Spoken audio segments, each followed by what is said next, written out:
بھائیوں سے یہی پیغام ہے کہ 10 عاشورہ آ رہا ہے، اس میں آقا حسین چونکہ 10 عاشورہ کی بنا آپ کو بتائیں گے قیامت کا دن بھی 10 عاشورہ ہے، قیامت 10 عاشورہ کو اللہ نے برپا کرنی ہے، اور یہ میری حجت اعتماد ہے کہ جو اس عاشورہ میں شریک ہوگا قیامت اس کے لیے آسان ہو جائے گی، جو اس عاشورہ سے دور رہے گا قیامت اسے اتنا ہی اپنے شکنجے میں کس کے محمد والے محمد کا مجرم بنا کرنا ہے۔ وما علینا الا البلاغ۔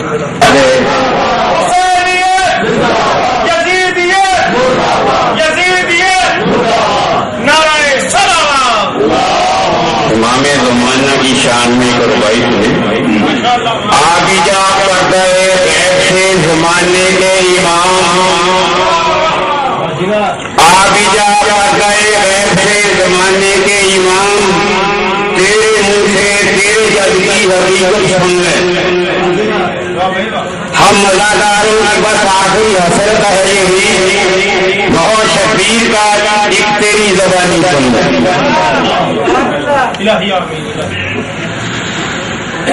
حضرت طالب جو ہے یہ الزام لگا رہا ہے کہ کلمہ نہیں پڑھا تھا، علی کا باپ اور علی کی والدہ جس کو کعبہ جگہ دے دے دیوار پھٹ جائے،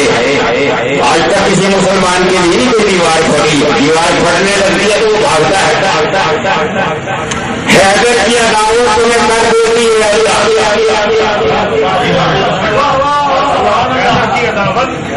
حیدر کی عداوت تمہیں کر دیتی ہے اللہ، تم توڑے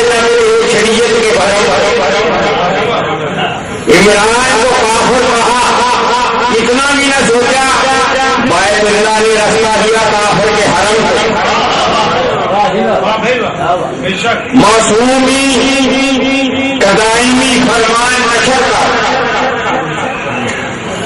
معصوم دین کا دائمی فرمان نشر کر، ماں باپ کے وقار کی قرآن نشر کر، قرآن پڑھ کے اپنا ایمان نشر کر، انسانیت کے دل میں یہ فکر فرمان نشر کر، دل کے اصل کے دار کو قرآن آ گیا، علی نے پڑھا نا ہاتھوں کو قرآن، دل کے اصل کے دار کو قرآن آ گیا، کافر کے گھر کہاں سے مسلمان آ گیا۔ اب میں دعوت میں کہوں